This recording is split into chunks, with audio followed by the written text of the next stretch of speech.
everybody. Welcome to another episode of Play and Chat. My name is Ash Simster. I'm the doctor. And we are here to talk about all things Thanksgiving. Since it is turkey season, Turkey Day is almost here. We're going to discuss our favorite things to eat on Thanksgiving Day, some family traditions that we may have, and then we're also going to discuss the 2023 slasher film Thanksgiving. Yeah, that movie was brought to my attention by Ash. Again, she knows everything, so she guided me. She said, check it out. It's really the only slasher movie that exists for this holiday. We're going to quickly go over it and our thoughts and views on it. But first, let's talk about the holiday. Tell me, do you get to pick the wishbone? Wishbone? No, we don't do the wishbone thing. I've always saw the wishbone stuff on TV, but we never did that.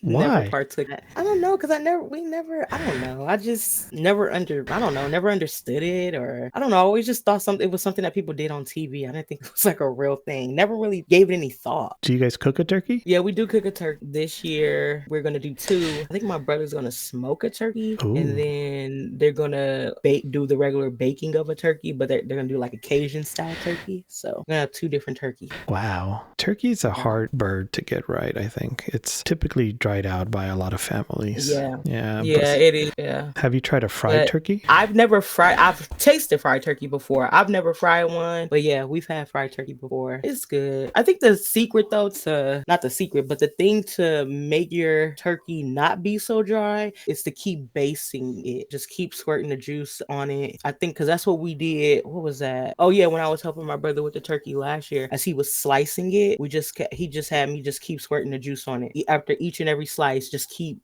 going. It'll make it juicy and like very flavorful and really, really good. I've tried fried turkey and that was about the juiciest turkey I've ever had. But even then it was, I guess the bang for the buck. It's a good sized bird, but I wouldn't go out of my way to get turkey. Yeah. Gotcha. What about you? What was tradition? Our tradition? Well, growing up, my parents, they hosted every year till last year. So everybody would come over here and we would just, eat dinner, hang out, play games, watch movies. And then last year was the first year when my brother took over. We now have Thanksgiving at his house and we'll be doing it again this year. So, and that's the new tradition, people. The door is always open to whoever wants to come and eat and have a good old time. So that's what we always did. And we continue to do that. What is the one dish that you always looked forward to when you did celebrate Thanksgiving? My favorite dish? None. I don't have a favorite dish when it comes to Thanksgiving because we really didn't celebrate it much. In Mexico, we don't give a fuck about Thanksgiving. Right. Yeah. It was just a day that we got off school and got to fuck around, and it wasn't really, doesn't mean anything to us. It was just another day. Yeah. I went to a school where we did not have Christopher Columbus Day.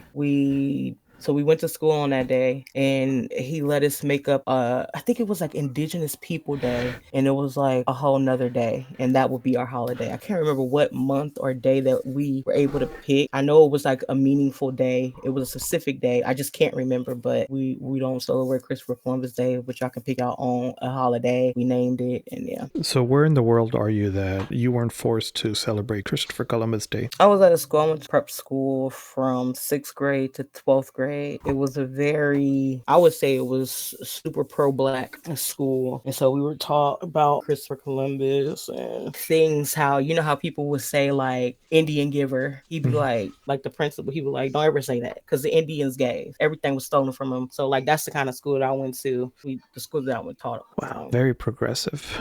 Yeah, very. How do you feel about, did you ever partake in Black Friday shopping? No, thank God, no. We were very poor and so no, I didn't participate in that, but I did get to see the news and right, all the hustle and bustle. Yeah, yes, that stuff would be so crazy. Like even if you go on YouTube right now, you can see like all that stuff, people literally losing their lives and fighting and trying to get the last of this and the last of that and trying to get the best deal. Like it's crazy. I never went out on Black Friday. I know my mom used to. My mom, my aunt, cousin, sister-in-law, they would all go together as a squad and be out there. But after a while, even she was like, nah, I'm not doing that ever again. That was like years ago. But no, I participate in it, but it's online now. So Yeah. let's tell people what Black Friday was, because some people might not know. Black Friday was the day after Thanksgiving, right? The Friday, because Thanksgiving always lands on a Thursday. And a period of time in which brick and mortars would reduce their pricing to an all-time low in order to drive sales. And it created a situation where right after dinner, usually the setup was right after Thanksgiving dinner, people would stand outside of a store. They camp out of a store. Yes, and sometimes for hours. And keep in mind that Thanksgiving happens in fall, which is chilly time. And in some parts of America, it is snowing or raining, and it is very miserable for people to be out there standing in line. So that come Friday at midnight, the stores would open and you can get these crazy savings that were usually pushing gifts for Christmas. Yep, and people will be in their tents. They'll sleep outside. They'll sleep in their cars just to be lined up to get a TV or video game set or something like that. But it's a trip how Black Friday has it's different now, because like now it's Black Friday a week before Thanksgiving. It's like days before Thanksgiving now, and it still can be crazy.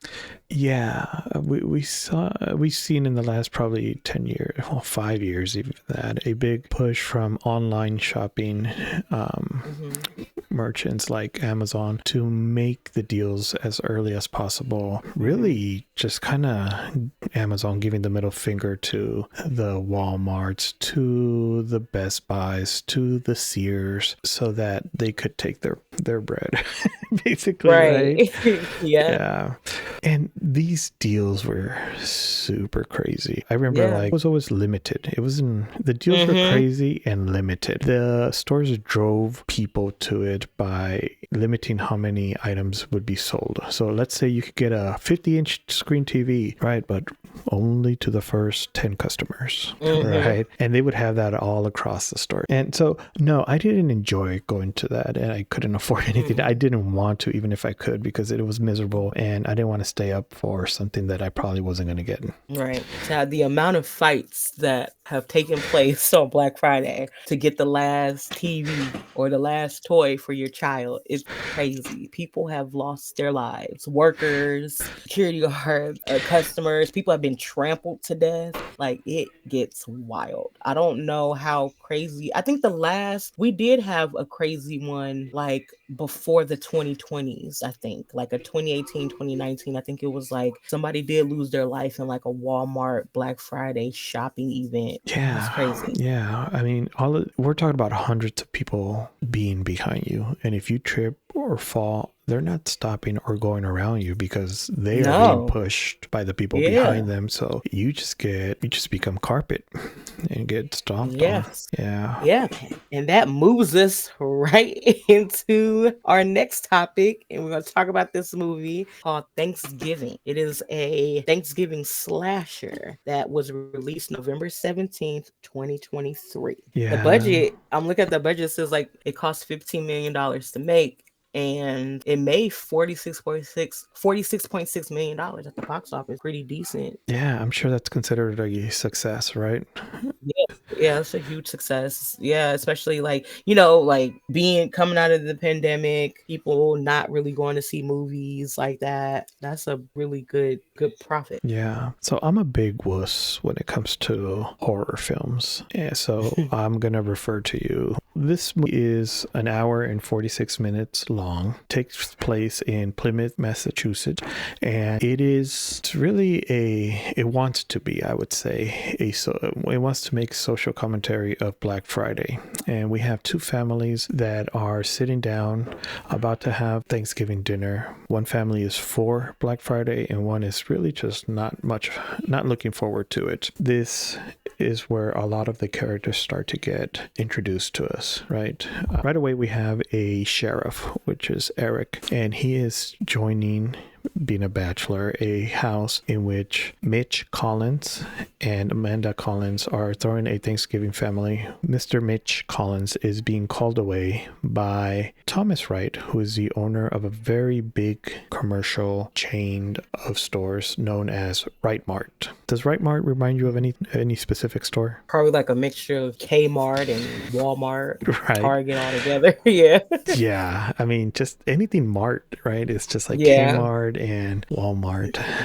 Yeah. So Mitch has to leave his family and go help out at the store because somebody called off or somebody was a no-show, and he was forced to do so by the owner, who is Thomas Wright. He gets to the store and there's just chaos there. As we mentioned, we're seeing hundreds of people just kind of like behind a little fence barricade, chomping at the door, wanting in because there's a great deal that the first 100 people will get a... Do you remember what it was? I do not remember. A waffle iron. I know I was gonna say toaster. I knew it was some type of kitchen appliance, which is crazy in 2023 to burst down a door to get a waffle iron. But I mean, to each his own. I love kitchen appliances, honestly. But yeah, oh no, I wouldn't have did all that. I've had so many waffle irons in my life. Like, not worth it. Well, there's hundreds of people here at this store, right? And Thomas, being the penny saver that he is, only has two security guards available to do crowd control. Of course, they are not enough, and shit breaks out, right? But why does shit go crazy? Do you know why? Yes, because the owner of the store's daughter went through the back with her. It was her and a group of her friends. They go into the store, and she did it so that her friends could get, like, I think one dude needed a phone, so he wanted to be like the first one to get one of the phones before they sold out. And so when the crowd saw that, all hell broke. I mean, they start pushing and fighting to get through there. And mind you, like you said, they only had 2 security guards, which was not enough at all. And I mean, it was over. They got up in that store. People were trampled. People got pushed down. It was a lot. Yeah, and the girl is Jess, also known as Jessica, and she's, as you said, the daughter of Mr. Thomas Wright. She is very wealthy and had the privilege of entering the store before anybody, and decided to do a checkout and taunt people in the process. Maybe not her, but her asshole friends did, right? She had a group of people with her. 2 of them were football players, and one was her boyfriend, and the other 2 were the girlfriends of the football players. So they tease the people outside. They're like, oh, we're checking out, we're getting the deals. And people are just like going apeshit. They're just like, fuck no. So they just start pushing. Somebody gets a hold of a bullhorn and says, they're open, to the crowd behind him. And the crowd behind him is like, okay. So we start pushing. And Jessica's like, oh my God, they're going to crush each other. Open the doors. She tells that to the security guard. One of them does. And as soon as he does, right, as soon as that lock switches over, boom, doors break. The glass is on all over the floor. He gets pushed down on the ground. The door falls on him and he gets crushed as hundreds of people just stomp and walk over him. Don't give a fuck about him at all. And a lot of people die in the process, right? Can we, if possible, can you really quickly like rattle off all the gory scenes that took place in this specific scene? So I remember the door falling on, the glass door being on the guy, and I think, and the camera shows like the glass pieces on him, right, as the people are like trampling, and then like somebody else's arm get crushed. So like, can you just like real quick like rattle through it, because the gory scenes were like insane. Yeah, this is the specialty of the director, right? He's known for his goriness. And so as soon as the doors open, door falls on the security guard and he gets trampled, and people are just walking over him. Glass is broken everywhere. They zoom in on his face and he's just pulsating, vomiting blood, and just his hands spread out.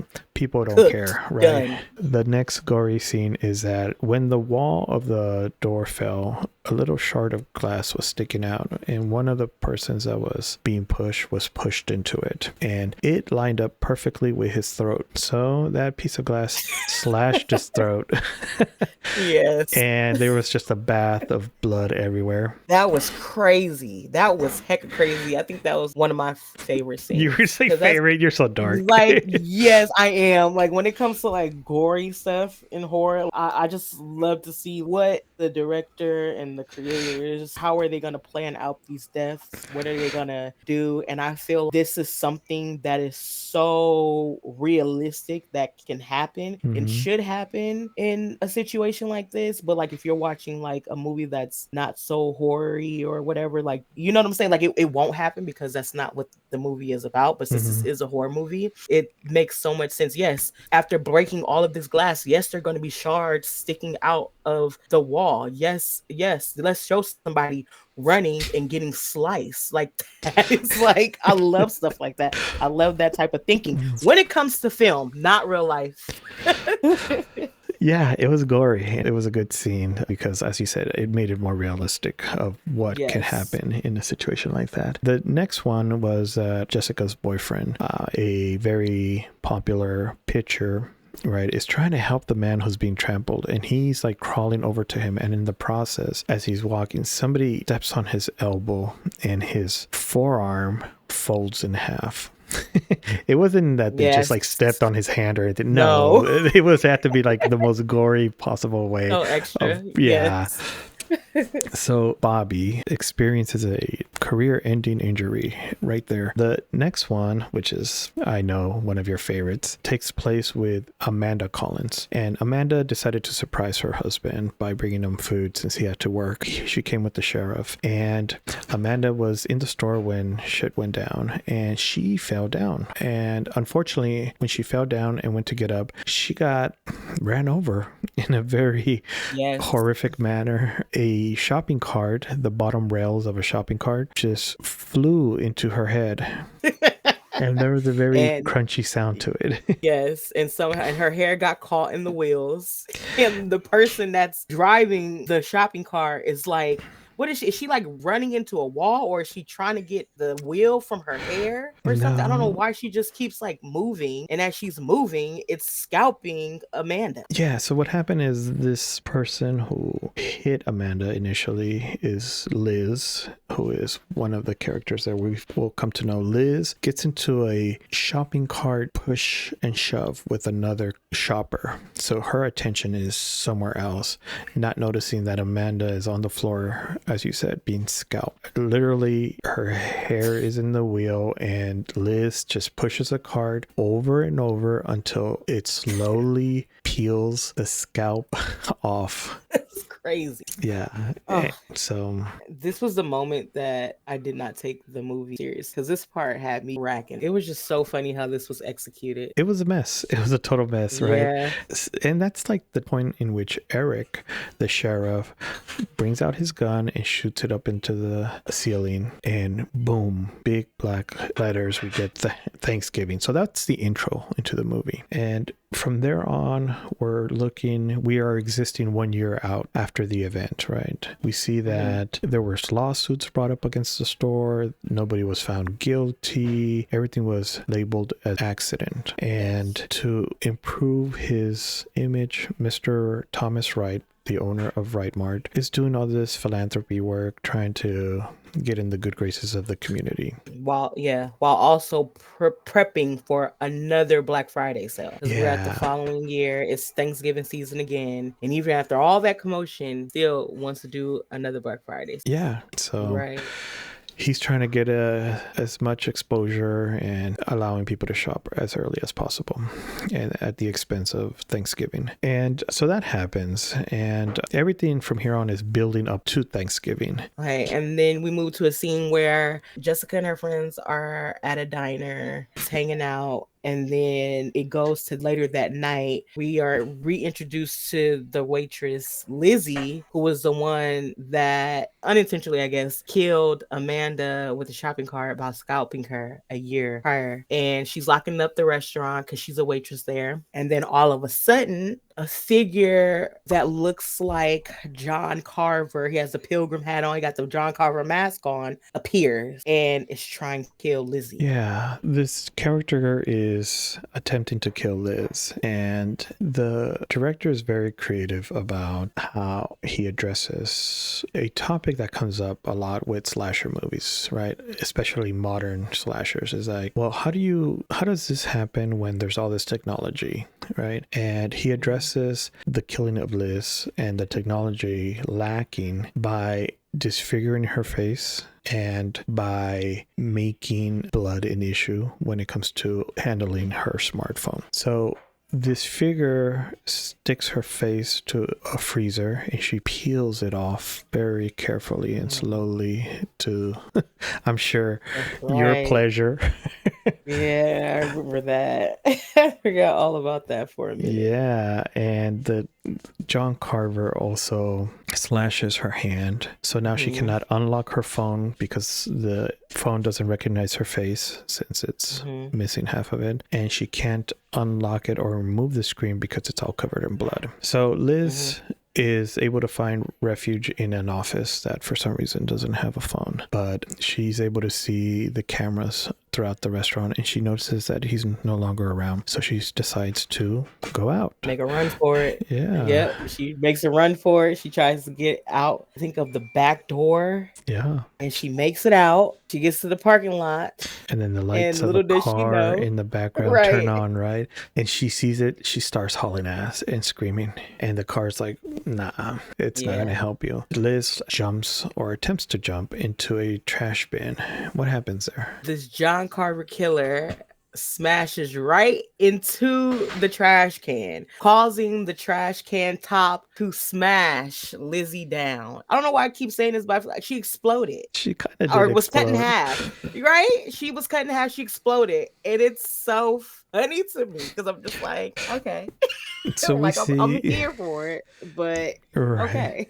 So like, this is a lot for a trash. It is. We have this out of shape middle-aged woman running her ass off, and this car just plows into the back of her and pins her between the trash bin and the hood. It hit her so hard that the force of the impact brings down the lid of the trash bin onto her, and like you said, it looks like an explosion happened because that lid drops and just cuts her in half. Yep, splat. That was crazy. And it's not like it's like a very, I cut her in half and stuff just starts to fall off. All right, like intestines. Man, does this director love intestines?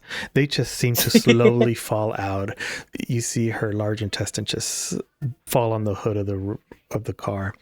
And do you remember what happens right after? What the next cutaway is? It's kind of funny. No, I don't. I just remember them getting the message on social media. So John the Carver takes Liz's lower torso and props it on top of Right Mart's corporate logo. Oh, with a 50% off sign right next to it. Yeah. It's just like just slashing prices. Right. Slashing people and slashing prices. Yeah. And you're right. The group of teenagers who were part of the incident the previous year receive a text, and it says, they get tagged. John Carver tagged Jessica and her friends on social media of the gruesome scene of him killing or dismembering Lizzie, and Jessica and her friends, they get very scared, and I think that's when they go to the town sheriff, who is Eric, I believe, Eric Newland, and they show him the camera footage. Yeah, they show him, it's like, hey, we're being tagged on this and we're scared, basically, right? So John Carver is doing all these crazy setup, tagging people, and the teens start to see a pattern because the next person that he targets is one of the security guards that was at the incident the year before. And remember, there was two. One got smashed and is dead. The second one ran away. And this was actually very funny to me because he's targeting this security guard who he has labeled as a coward and is to blame for the incident in his eyes. The security guard seems to be like like aware that he's next on the list. So he's like, I gotta get the hell out of here. I'm going to Puerto Rico or something like that, right? And Right. he's in his apartment and he hears a noise. He's like, oh shit. He grabs a bat and he's like, come out. You should know I'm a security guard. I kill people. And he was just like, okay. No, you don't. He runs around and John Carver gets the best of him by shoving a very old school carving knife into his stomach and letting it run loose. Right. So we get a lot of gore there. Again, targeting the intestines. This guy really likes that. Yes. And once he does that, he decapitates him, takes the head, puts it in a bag, but not before he feeds the cat. The cat. Do you remember that? Yes, I remember that. It was just like, okay. So that happened, and the group of teenagers receives another update to their photo that they've been tagged on. And this time we have the head of the security guard on the plate. And Jessica, now taking this more serious, zooms in on the picture and sees, oh shit, every plate has a name next to it. And of course, it's their name. Dun, dun, dun. Dun, dun, dun. Which let them know that they are next. So everybody is like panicking. I think one of the girls, I think her dad wants to take her out of town or to another country or something like that. I think it's Yulia. I think that's her name. Yulia, yeah. Yeah, that's Evan's girlfriend. No, that is Scuba's girlfriend. Scuba's girlfriend. Okay. So her friends. Let's talk about her friends, right? Jessica is the main character, and she has a group of 4 friends that she hangs around with, and one of them is Evan, and the second one is Scuba. These are the 2 meathead football players that are just assholes. They're not smart. They're just meatheads, and each of them has a girlfriend. Yulia, the one you mentioned, is the daughter of some kind of Russian mobster looking guy, right? That wants to take her to Florida to escape all the killing. Right. Yep. And then we have Gabby. Is it Gabby? Yeah, Gabby, who is Evan's girlfriend.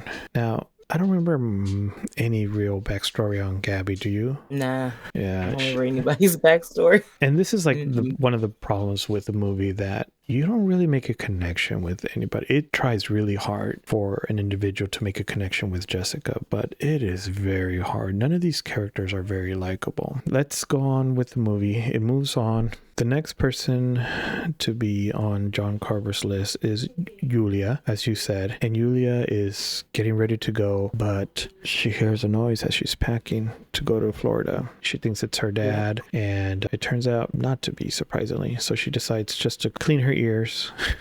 Because I don't know, that's the thing you do before you go on a trip. And what happens? But she can't hear, right? Or she can't see. There was something that she had. She had an impairment. No, she didn't have any impairment. I feel like she did. I think she did have an impairment because she couldn't see because the guy was right in her room. No, remember? He was in her room, have any impairment. And they kept saying like, look behind you, but she didn't hear them, or something happened. There was something specific because he was there and he was visible. Like he wasn't even trying to hide. And she was FaceTiming her friend. She was talking to them and they were saying, look behind you or listen or something. But she took out her like her hearing thing. She was cleaning her ears and she couldn't hear him walking. She couldn't hear anything happening. She didn't hear because like her dad ended up getting killed. The bodyguards were killed downstairs and she didn't hear anything. And he wasn't trying to be like quiet. Like she had like some type of impairment. And then didn't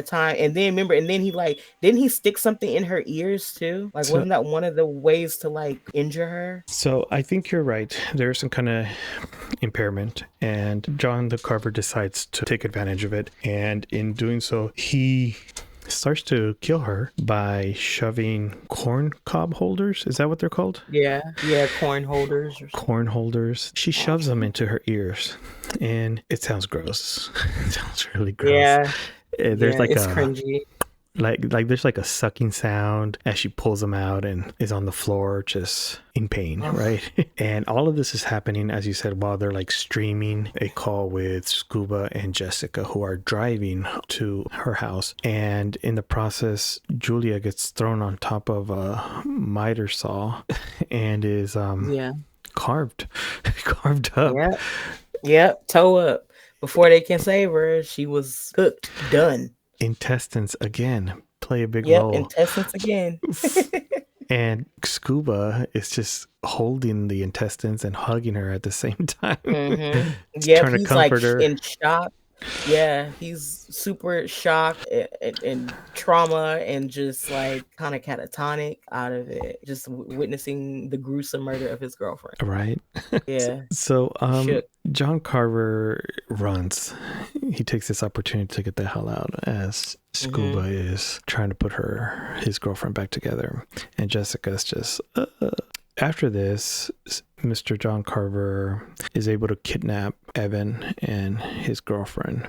In doing so, he creates this situation in which the police are now all out on doing a manhunt. They're being forced to go through sewers and through tunnels in the city to find this individual because he has this fancy table set up. And so they're like, okay, he needs space, he needs to be able to do all this stuff, let's create a trap for him. They are somehow going to capture him at a Thanksgiving parade. Yeah, so and this is where like the next group of killings happens that are very gory. I think somebody gets decapitated.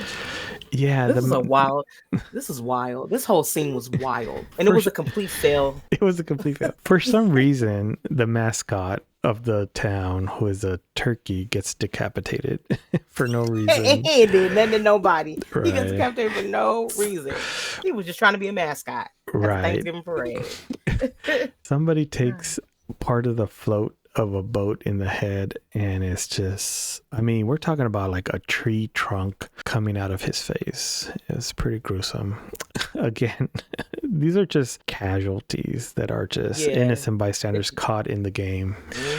So what happens next? Do you remember? And I think, didn't somebody get kidnapped? Did her mom or stepmom get kidnapped? Is that her mom or her stepmom? So during this whole big trap for John Carver, it turns out that he was onto them. He was successful. Yeah, he had apparently heard about it somehow, and he had smoke grenades and freaking he just had like this whole military prep thing going on. Equipped.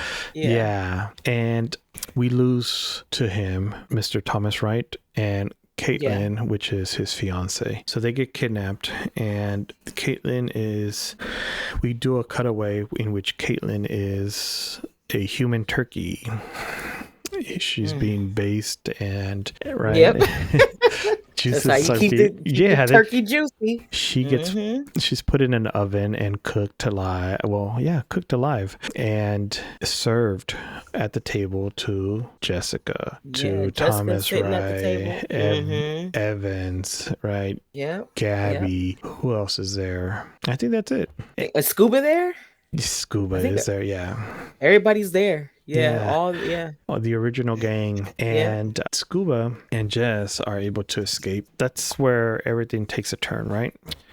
So everything takes a turn because these two individuals are able to get out. Jessica is actually the one who is able to get out of the facility while she's being chased by John the Carver. Once she is out, she's chased through the woods and gets to a clearing in a industrial area in which she sees the sheriff on the ground and and he's on a blooded pool, and she comes up to him and he's just out of it. Jessica takes his gun and goes after some movement that she sees in the far corner of her eye, and it turns out to be Bobby.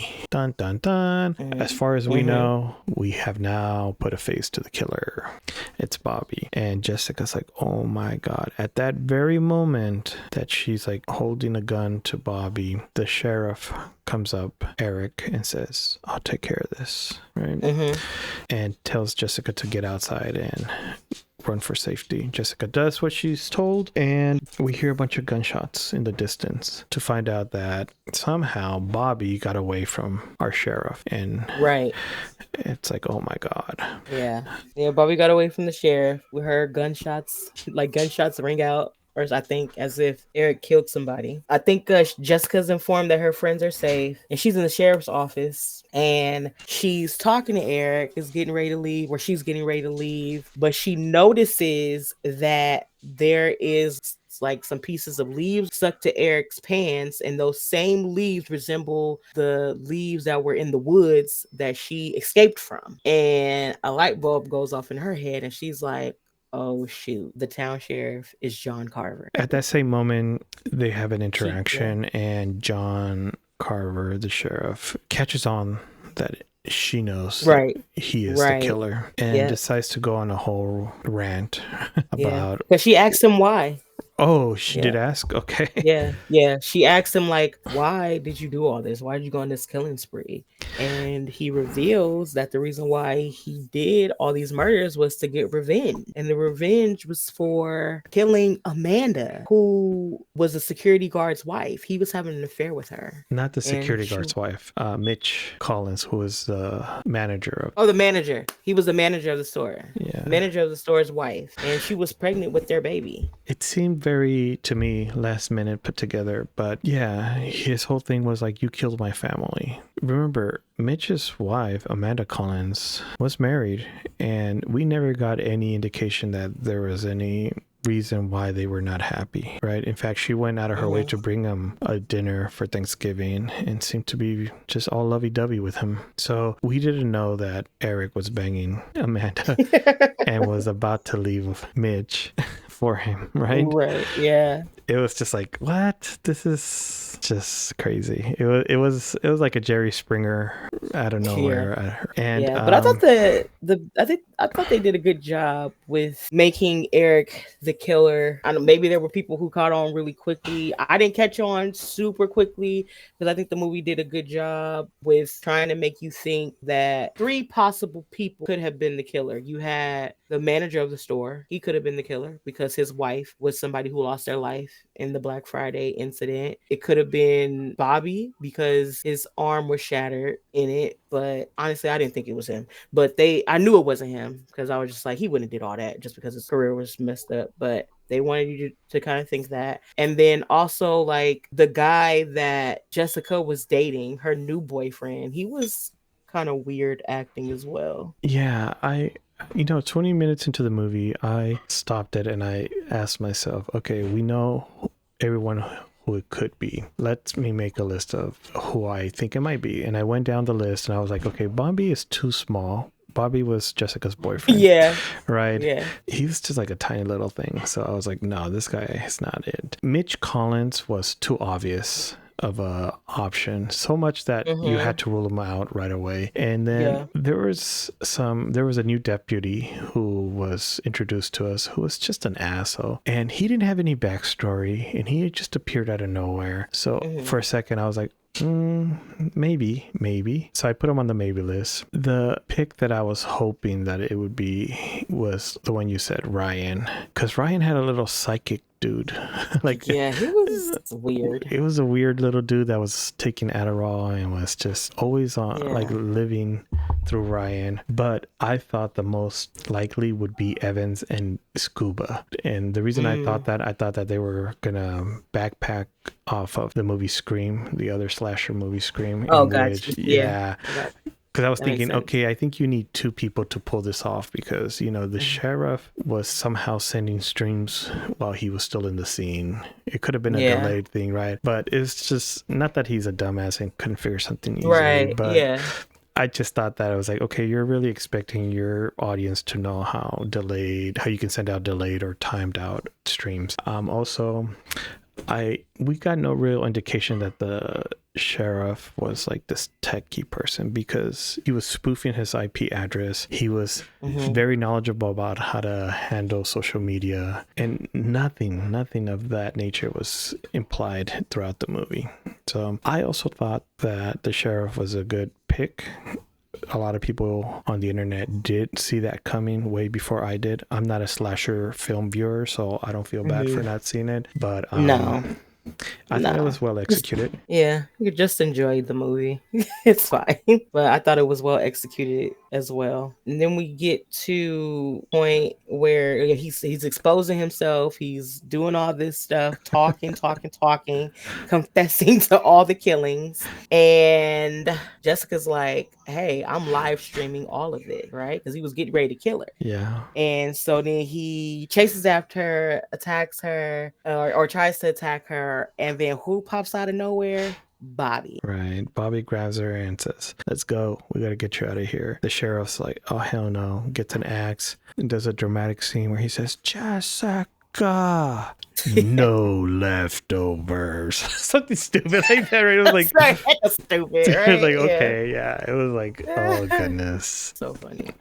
Well, Jessica ends up like, pulling a fast one, right? Yeah, she fills up a float with helium and sets it on fire. And we later find out that according to our first responder heroes, the firemen, nobody could have survived that explosion, but a body wasn't found. Right. Dun, dun, dun. Dun, dun, dun. Body was never found. So it's definitely setting up part 2, part 3, right? But which is in the works. It's it in is? production, I heard. Yeah, it's in production. I just read it somewhere. But don't hold your breath, because this movie took 16 years to become a reality. I don't know if you know this, but this movie's genesis goes back to a Quentin Tarantino film. Oh, Grindhouse, yeah. So Tarantino and some other director did a back-to-back showing, and during the interim, they showed a bunch of fake trailers. And the trailers that were shown for horror/movies, one of them was The Machete. The second one was Thanksgiving, which we know now. I've seen it. And I think the other one was like A Hobo with the Shotgun, something which has also been a movie too. I'll put screenshots of Pure. So don't hold your breath on part 2 anytime soon. Right. Yeah, because it took him a while 16 for him years to to write get it the done. script. Yeah, he'd be having other stuff in the pipeline. So we'll see what happens. What do you give this movie out of, let's say, 10? Honestly, for me, I'm giving this movie an 8. I really liked it. I enjoyed it. It was an easy watch. It was a great popcorn flick. Yeah, I'm giving it an 8. I like it. Yeah, I didn't like it.